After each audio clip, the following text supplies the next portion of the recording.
Բարև ձեզ։ Այսօր աշխարհում տեղի ունեցող զարգացումները պարզապես իրադարձություններ չեն, դրանք ազդակներ են ապագայի մասին։ Խոշոր խաղացողների փոփոխող դիրքորոշումներ, տարածաշրջանային լարվածություններ, միտեղ շարունակվող եւ ոչ մի կերպ չավարտվող պատերազմ, միտեղ նոր պատերազմի վտանգ եւ ռիսկ, միտեղ խաղաղության գործընթաց, որտեղ ամրապնդվելու եւ վերջնականանալու կարիք ունի։ Նոր փուլ հայ-ամերիկյան հարաբերություններում, լարված իրավիճակ Իրանում, շարունակվող պատերազմում Ուկրաինայում, այս ամենը Հայաստանի համար տեսական զարգացումների սցենարներ չեն։ Այս ամենը շատ գործնական, ինչպես ասում են, ռեալ պոլիտիկի դաշտում են եւ առնչվում են մեր ներկային, մեր անվտանգությանը եւ մեր ապագայի հնարավորություններին։ Այսօր փորձելու ենք հասկանալ ինչ ուղղությամբ է շարժվում աշխարհը եւ ինչ հաշվարկներով պետք է առաջնորդվի Հայաստանը։ Սա ազատ զրույցն է Free News-ի եթերում, որտեղ համադրվում են փաստերը, կարծիքները, գնահատականները եւ կանխատեսումները։ Զրուցակիցս քաղաքագետ Լիլիթ Դալլաքյանն է։ Բարև ձեզ։ Բարև ձեզ։ Մի կողմ թողնենք այսօր ներքաղաքական զարգացումները, հասարակության ուշադրության առանցքում հայտնված վերջին թեմաները ժպտում եք։ Սիրով մի կողմ թողնենք։ Սիրով մի կողմ թողնենք։ Եվ զրուցենք այն թեմաների մասին, որոնք ես թվարկեցի մոտավորապես։ Առաջինը խաղաղության գործընթաց, հիմա ինչպիսի փուլում ենք, որ փուլում ենք, ձեր գնահատմամբ ինչի մասին է լինելու Միացյալ Նահանգների փոխնախագահ Ջեյ Դի Վենսի այցը, ինչ նպատակներով, ինչ օրակարգերով։ Սա շատ կարևոր իրադարձություն է, հաշվի առնելով ԱՄՆ գերտերություն եւ հեգեմոն դեռ լինելը միջազգային ասպարեզում եւ տրամաբանական է, որ Վենսը պիտի այցելեր նաեւ Ադրբեջան, այստեղ դժգոհություններ կան դրա հետ կապված, բայց TRIP նախագիծը վերաբերում է Հայաստանին եւ Ադրբեջանին առաջին հերթին։ Իդեպ կարծում եմ Վրաստանի ուղղությամբ էլ դեռ կլինեն զարգացումներ, համենայն դեպս Վրաստանի վարչապետը մշտապես նշել է, որ իրենք էլ կցանկանան ներգրավել տարածաշրջանային կոմունիկացիաների բացմանը եւ Տրամպի հետ, ի տարբերություն Բայդենի, փորձում են հարաբերություններ կառուցել։ Մենք ուղղակի մեկ կարևոր խնդիր ունենք, ստորագրված հռչակագիրը պետք է ունենա իրավապայմանագրային հիմք, պետք է լինեն հստակ իրավունքներ եւ պարտականություններ, եւ ինձ համար առավել կարևոր է, որպեսզի այն մասնաբաժինները, որոնք պատկանելու են ԱՄՆ-ին եւ Հայաստանին չվաճառվեն, այդտեղ կետ մտցվի, ոչ թե անգլերենից թարգմանված սպասվում է լինի, it is expected, այլ որ առանց մյուս կողմի համաձայնության մի կողմը չի կարող վաճառել իր մասնաբաժինները։ Արձանագրված չի։ Ոչ, այդտեղ գրված է, որ սպասվում է, it is expected։ Ես դրա համար նշում եմ, դա պետք է պարտավորություն լինի եւ այս հռչակագիրը դառնա արդեն պայմանագիր, կոնկրետ ներդրումներ, ճանապարհներ, գիտեք, որովհետեւ 3 տարին երկար, ուրեմն ժամկետ չի նախագահ Տրամպի, հուսով եմ 3 տարի կլինի այդ ժամկետը, նայած ԱՄՆ-ի միջ իրադարձությունները տեղի կունենան նոյեմբերին եւ Հայաստանը պիտի շտապի չկորցնի ժամանակ եւ օգտագործի հնարավորությունները։ Համենայն դեպս այցը դրական է, ամեն ինչ կախված է մեր քայլերի հաջորդականությունից։ Դե ասում են, որ այցը սկզբում նախատեսված եղել որպես Հայաստան կատարելիք այց, հետո Դավոսում տեղի ունեցած հանդիպումից հետո Ադրբեջանին հաջողվել է այդ այցը դարձնել տարածաշրջանային։ Այդուամենայնիվ ասենք առաջ, իսկ օրակարգերի մասով ինչ կարելի ասել, ինչ առաջընթաց կարելի է ակնկալել հիմնական ուղղություններով, դրանցից մեկը TRIP-ն է, մյուսը միջուկային համաձայնագիրն է եւ այլն։ Նախ ինձ համար առաջնային է, որպեսզի մենք ինչպես Ադրբեջանը ունենանք ռազմական համագործակցություն, սպասվող ռազմական համագործակցություն ԱՄՆ-ի հետ։ Ես չգիտեմ, արդյոք ՀԱՊԿ անդամությունը խանգարում է մեզ, թե ոչ այս հարցում։ Հայաստանը դիմել է այդպիսի խնդրանքով, որովհետև մենք հիշում ենք, որ Հայաստանի արտաքին գործերի նախարարը հանդիպել էր Պենտագոնի համապատասխան պաշտոնյայի հետ, այսինքն աշխատանքներ կատարվում են։ Հայաստանը պարտադիր պետք է վերազինի իր բանակը եւ սա պատերազմի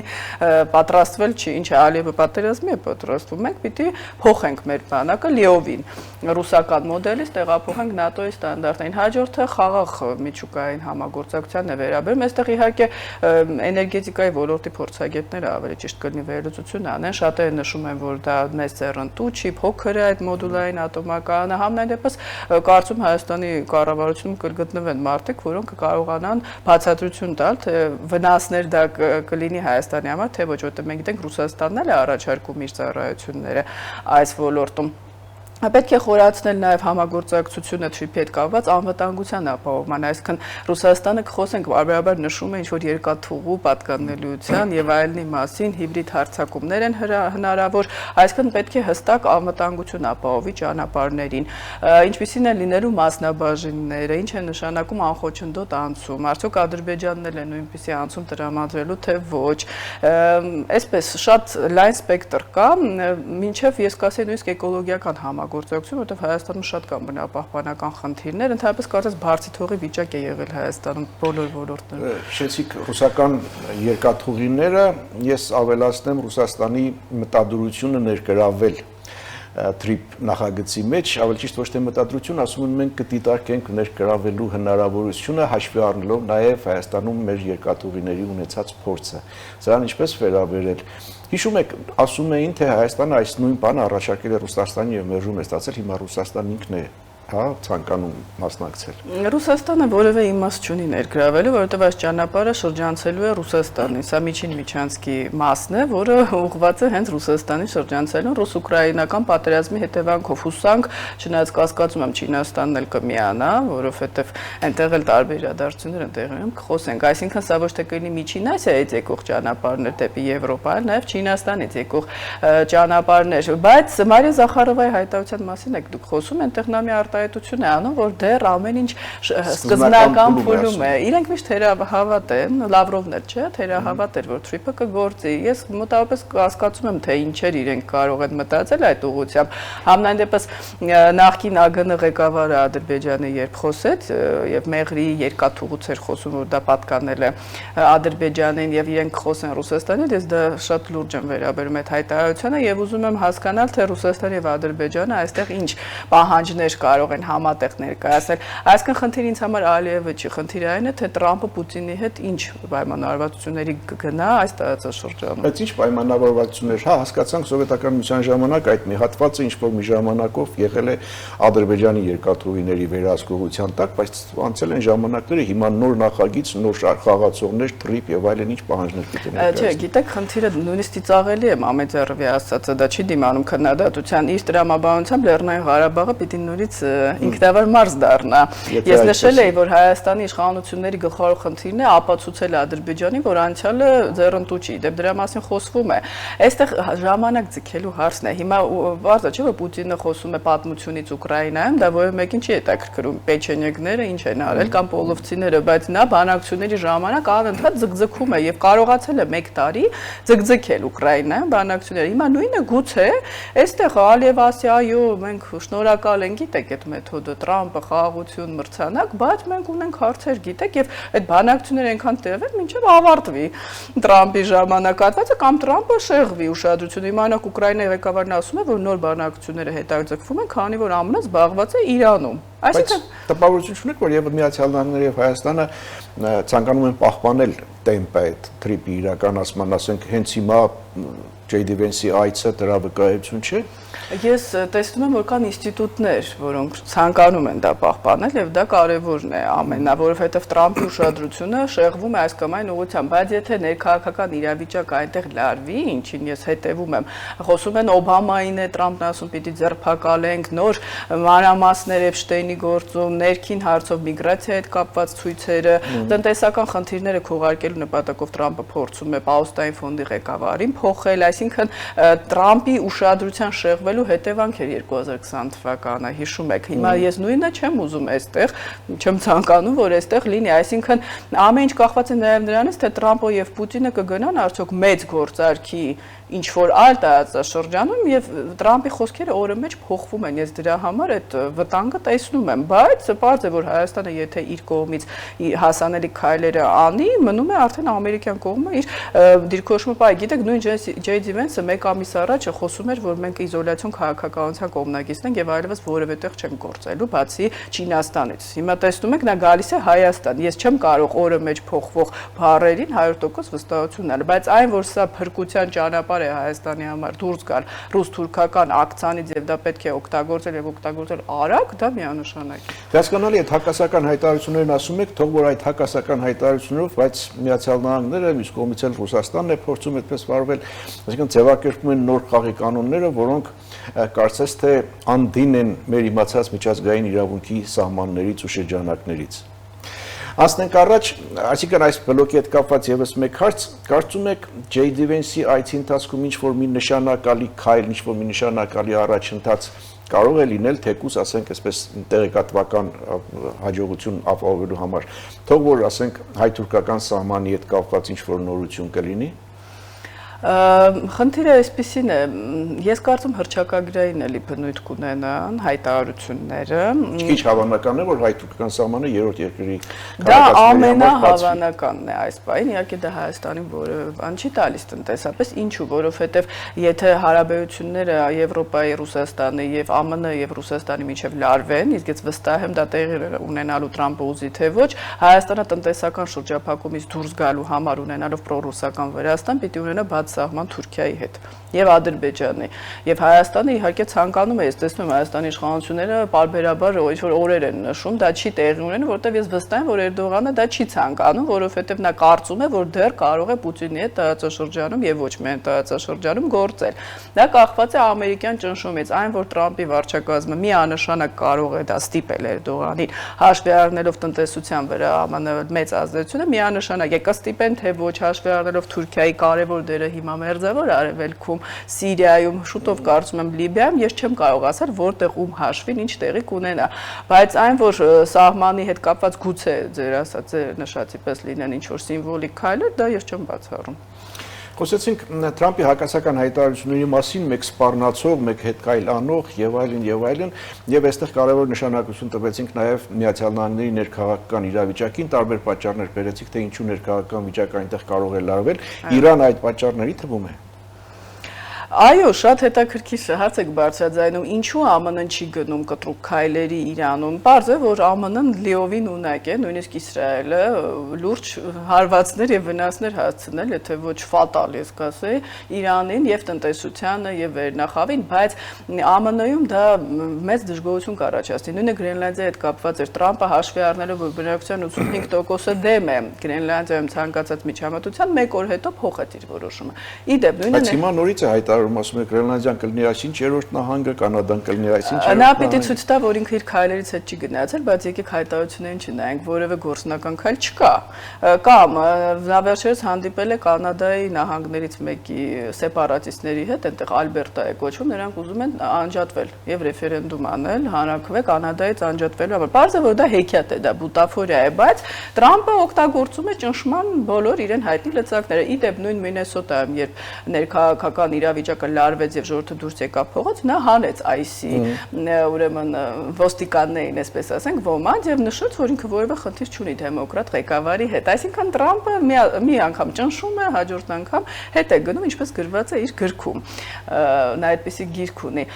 Բայց գիտեք, հենց Պուտինի համար խնդիրը դա է, Տրամպը որ անկանխատեսելի է, Բայդենը չի, որը միջազգային իրավունքին հետևում է։ Դու չես հետևում, ես էլ չեմ հետևում։ Իսկ եթե Ռուսաստանը եւ ԱՄՆ-ն մրցեն, ով չի հետևում, կարծում եմ Ռուսաստանը այդտեղ մեծ վնասներ կկրի։ Եվ դրա համար Իրանի հետ կապված նա բոլոր մեթոդները կարող է կիրառել։ Եվ ես կարծում եմ առաջինը պիտի տնտեսականը կիրառի, որովհետև այաթոլլայի ոչնչացումը 100% չի ապահովի այնտեղ իշխանափոխություն, այնտեղ մի այաթոլլա չի։ Մինչև տնտեսական հասնելը նախ ռազմական գործողությունների հավանականության մասին խոսենք։ Հիմա այնտեղ կառավարելի է, վերահսկելի է իրավիճակը եւ ներսում եւ դրսից այդ սպառնալիքների համատեքստում, թե ցանկացած պահի կարող է վերաճել ռազմական գործողությունների փոքր դատարից հետո շարունակենք վերադառնանք վարքյաններ անց։ Հիշեցնեմ, սա ազատ զրույց է Free News-ի եթերում, ես զրուցում եմ քաղաքագետ Լիլիթ Տալակյանի հետ, Տիկին Տալակյան, մենք տեղախոսակցություն ու տեղափոխվեց մեր զրույցը տեղափոխվեց Իրան եւ այստեղ հնարավոր զարգացումներին արդյոք վերահսկելի կառավարելի է իրավիճակը բոլոր առումներով, թե անակնկալ կամ ոչ այնքան անակնկալ զարգացումներ կարող են լինել։ Իրանը Վենեսուելա չի։ Իրանում կան բազմաթիվ շերտեր, կան բնակչության մեջ բազմաթիվ շերտեր, էլիտայում։ Մենք տեսնում ենք, որ Փեզեշկյանը փորձում է քննադատել նույնիսկ այս ռեժիմի պայմաններում, որ կա կոռուպցիա, տնտեսությունը ունի լուրջ խնդիրներ, ԱՄՆ-ն ընդհանրապես ինչ մեղք ունի մեր տնտեսական խնդիրների մեջ, կա ռեֆորմիստների եւ պահպանողականների ճյուղաշահի որդին այնտեղ լուրջ ազդեցություն չունի, քանի որ նա չի ապրում Իրանում, ես այդպես եմ կարծում։ Հիմա բարձ է, որ ռազմական առումով ԱՄՆ-ն կարող է այդ խնդիրները լուծել, բայց տարածաշրջանային երկրները դեմ են, որ ԱՄՆ-ն հարվածի, որովհետեւ ինչպես նշեց հոգեվոր առաջնորդը, դա տարածաշրջանում արդեն իրավիճակը կլարի, այնտեղ կան տերորիստական խմբավորումներ։ Կվերածի տարածաշրջանային պատերազմին։ Այո, նախ ԱՄՆ ռազմաբազաներին կհարվածեն։ Զոհերը Տրամփի հեղինակությունը կնվազեցնի։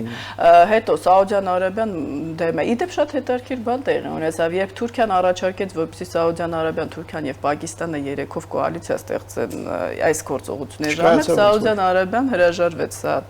Էրդողանի եւ Թագավորի միջև լարվածության հետևանք է,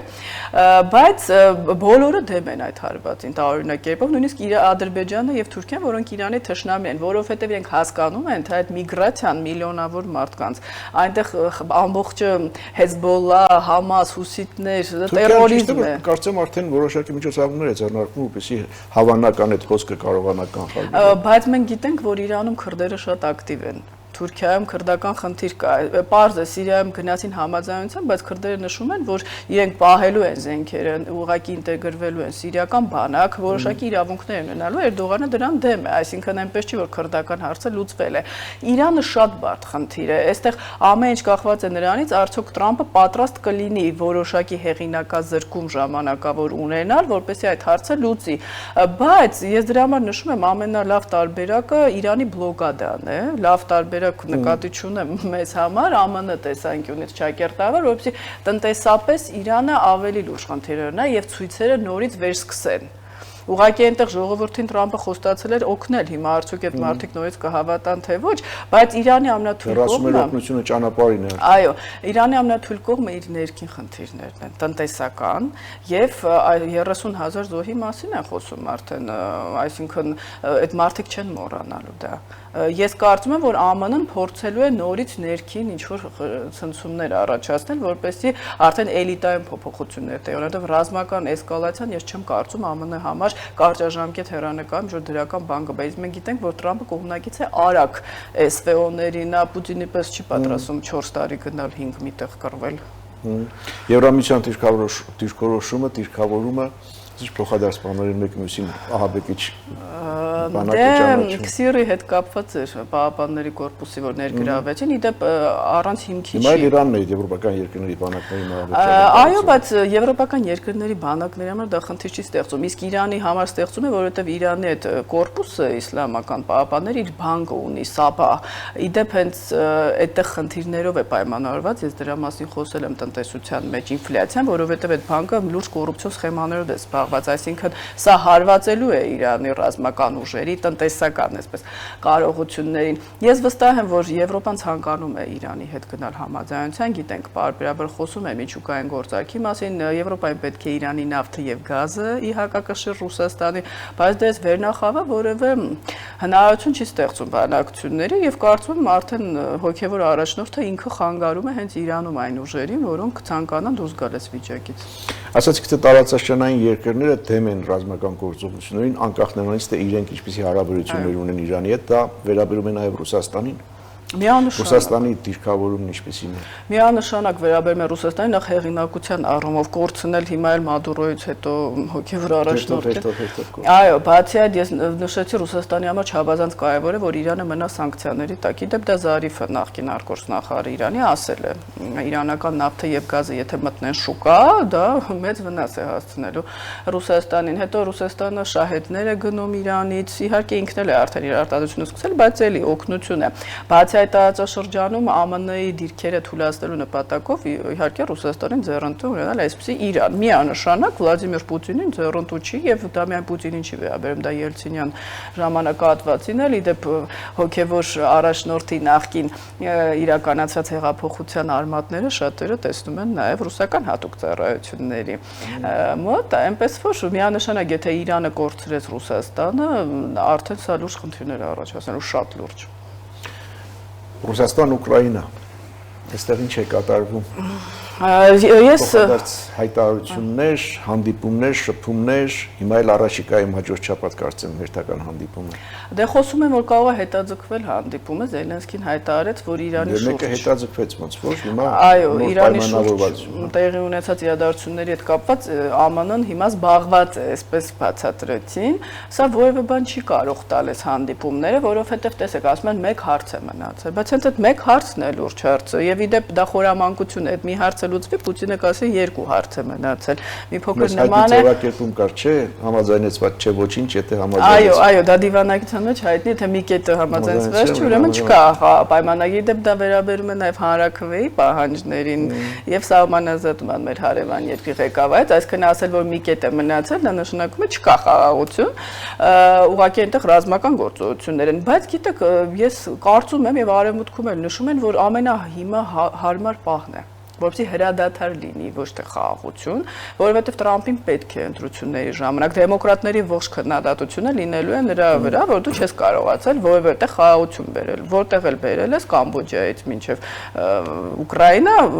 անդադ ընթանում են գործողություններ։ Իդեպ հիմա էլ ասում է Համասը պատրաստ է զենքերը վայր դնել, բայց Համասից ես այդպիսի հայտարարություն չեմ լսել։ Գուցե միայն Հայաստանն ու Ադրբեջանն են դեռ այս առումով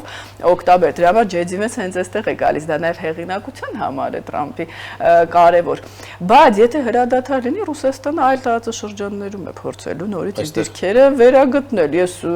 ելնելով Սալավյովի հայտարարությունից եւ Դուգինի տեսնում եմ, որ հարավային Կովկասը իրենց համար ինչպես ասին, առավել կարևոր է, քան Վենեսուելան։ Իսկ եթե հարավային Կովկասը դու վերցնում ես, Միջին Ասիան էլ է գալիս, որովհետեւ միջանցքը հենց Միջին Ասիայից է սկսում Ղազախստան, այսինքն Ռուսաստանը կարող է թեքվել նորից այստեղ, թեքվել ես նկատի չունեմ մեծ վրա հարձակվի լծակները շատ են ճնշման, բայց նույնիսկ եթե հրադադարի դա նաև Պուտինն է ձեռնտու, որովհետև գիտեք ինչքան էլ նա ասում է, որ մինչև վերջին ուկրաինացին պատրաստ ենք պայքարել, 1.400.000 կորուստ ունի անդառնալի, դա ՆԱՏՕ-ի, ուրեմն հրապարակումներն նա Բանգլադեշից արդեն մարդկանց խաբեությամբ տանում են բանակ, հրթիռները պետք է նոր այսպես զապասներ ունենալ, որովհետև դա էլ է սպառվում, եւ Պուտինին գուցե այս պահին, ինչպես նաև Ուկրաինայում, այդ հրադադարը պետք լինի եւ ես չեմ զարմանա, եթե չստորագրվի որևէ պայմանագիր, բայց ժամանակավոր հրադադար տեղի ունի։ Տրամփին պետք է խաղաղություն կամ առնվազն հրադադար նաև Գազայում։ Այո, մենք տեսնում ենք, որ Իսրայելի վարչապետը Նետանյահուն չի կարողանում որևէ տեղ ուրեմն հանգիստ իրավիճակ պահպանել, հիմա էլ Լիբանանի ուղղությամբ, որովհետև նա էլ Պուտինի պես իր քաղաքականությունը կառուցում է արտաքին Էրդողանի նման հաջողությունների վրա, կոռուպցիոն սկանդալից, որպեսզի ուշադրությունը շեղի։ Եվ իդեպ Համասն էլ կարծես նրա օգտին է աշխատում, ասում է, որ մեր զենքերը վայր չենք դնում։ Ես կարծում եմ, որ Թուրքիան էլ է օգնում Համասին եւ Քաթարը, որպեսզի ասեն զենքերը վայր չենք դնում։ Եթե դա չլինի, որևէ խաղաղություն չի կարող լինել Գազայում, այսինքն սառեցված են հակամարտությունները մինչև ինչ-որ պահը, մինչև Տրամփը գնա, մինչև Տրամփը ունենա խնդիրներ, այդ նոր մարմինը, որ ստեղծվում է, դա պարզ է, որ բուտաֆորիա է, իսկ այն, որ ես վստահ եմ, որ Համասը չի դնի զենքերը, իսկ եթե դնի էլ, կասեն մենք տեխնոկրատների կառավարություն ենք ստեղծում, այսքան ուղղակի մարդիկ կոստյում կհագնեն, կներեք եւ կդառնան տեխնոկրատներ, Իսրայելը կհամաձայնվի դրան, թե ոչ, կասկածում եմ։ Մենք անդադ խոսում ենք Միացյալ Նահանգների քաղաքականության մասին, այստեղ, այնտեղ, Իրանում, Հայաստանում, այս մյուս տարածաշրջանում եւ այլն, բայց Իրանի հիմնական խնդիրը Չինաստանն է։ Հիմա Չինաստանում ինչ է կատարվում, ներսում ինչ-որ խժդժություններ են, թե խժդժություններ չեն, ինչ-որ ձերբակալությունների մասին տեղեկություններ։ շատ հետաքրքիր իրադարձություններ են տեղի, որը իդեպ նաև միջազգային ասպարեզի վրա է ազդելու։ Ներկա ղեկավարը Չինաստանի Սին Ցզինպինը նա միակ անգամ խախտել է արդեն գոյություն ունեցավ ավանդույթը Չինաստանում եւ երրորդ անգամ առաջադրվել է որպես կուսակցության ղեկավար, այսպես անվանենք դրան։ Հիմա նա 4-րդ անգամ է դա պատրաստվում անել 27 թվականին։ Եվ սկսել են այստեղ այդպես չիստկաներ, ներողություն այսպես ասեմ, արդեն իր մերձավոր շրջապատում երկու բարձրաստիճան ըստ էության բանակի ղեկավարներ ձերբակալվել են կոռուպցիայի մեղադրանքով, դե պարզ է որ Սին Ցզինպինը հաստատ գիտեր, եթե այդպես է որ նրանք կոռուպցիայով են զբաղվում, որոնք իդեպ իր ամենամտերիմ ընկերներն են, այսպես կարմիր արքայազներ կան Չինաստան, որոնք մասնակցել են, որոնց հայրերը Մաոյի ժամանակ պատերազմներին եւ խոսում են այն մասին, որ այս չինական բանակը որ ցույց են տալիս, սա մուլտսերիալի նման ինչ որ մի բան է, իրականում չինական բանակը որևէ տեղ չի պատերազմել երբևիցե։ Գամենդանից հետո, որը ԱՄՆ դաշնակիցն էր, Չինաստանը իր ուժը որևէ տեղ ցույց չի տվել, այդպես ֆիլմեր են նկարում, իդե ռոպագանդան միլիարդավոր դոլարներ է դրա վրա ծախսում, ցույց են տալիս, բայց այդ բանակի իրական ուժը գիտեն միայն տեղի գեներալները։ Եվ այս Թայվանի ուղղությամբ հայտարարությունները շատերին դուր չեն գալիս, որովհետև բոլորը հասկանում են, որ կարող է Պուտինի նման դա դառնա SVO եւ մնա այդպես։ Տարածաշրջանում շատ երկրներ կան, որոնք դրան դեմ են՝ Ճապոնիան, Հարավային Կորեան, Ֆիլիպինները, ԱՄՆ-ն, այսինքն Սին Ցզինպինը ունի տնտեսական լուրջ խնդիրներ, որևէ լուրջ աճ չկա վերջին տարիներին։ Իսկ մենք գիտենք, որ Չինաստանում այսպես համաձայնություն կա էլիտաների միջև, որ այո, ժողովրդավարություն չկա, բայց տնտեսությունը պիտի զարգանա, որովհետեւ մենք անցնենք ԱՄՆ-ին։ Հիմա սի այս քաղաքականությունը, ԱՄՆ-ի հետ հակադրությունը եւ Ռուսաստանի հետ մերձեցումը բերել է տնտեսական բուտաֆորիայի, այս փուչիկի պայթելու, ուրեմն իրավիճակին։ Եվ հիմա Սին փորձում է կողքերը իր մաքրել շրջապատը, որպեսզի 27 թվականին որևէ խնդիր չունենա վերընտրվելու հարցում եւ գուցե Թայվանի ուղղությամբ այո նա ինչ որ գործողությունների գնա։ Հիմա չինական էլիտայում այսպես խմորումներ են, դա ռուսական էլիտան չի, եւ ես կարծում եմ, որ ԱՄՆ-ին էլ մեղադրում են, որ այս գեներալներին իրենք ցանկացել են օգնել։ Սա շատ հետաքրքիր իրադարձություններ են եւ ես կարծում եմ որ Սին մի տարբերակ ունի նորից վերընտրվելուց ամբողջը պիտի փոխի այս կուսակցության ղեկավարությունը ասում են ղեկավարությունը իր կամքով կգնա այդ քայլին թե ոչ կտեսնենք առաջիկայում բայց որ դրանից է կախված նաեւ Չինաստանի գործողությունները հարավչինական ծովում եւ Թայվանի ուղղությամբ դա միանշանակ է այսինքն սա ունենալու է իր նաեւ արտաքին հետևանքներ էլ չասած որ Իրանին այսօր ամենաշատը աջակցում է Չինաստանը նույնիսկ խոսում են որ ռազմական ինչ որ օգնություն է տրամադրել, որովհետև Իրանը շատ կարևոր է Չինաստանի համար տարածաշրջանում, նաև լոգիստիկ ճանապարհների եւ այս առումով Իրանը Վենեսուելան գուցե կարծում է կորցրել է չնայած վստահ չեմ, բայց որ Իրանի համար Չինաստանը պայքարելու է, իհարկե դա օգնության առումով դա միանշանակ է։ Ինչ հաշվարկներով պիտի առաջնորդվի Հայաստանը ստեղծված այս իրավիճակում տարածաշրջանում Իրանի շուրջ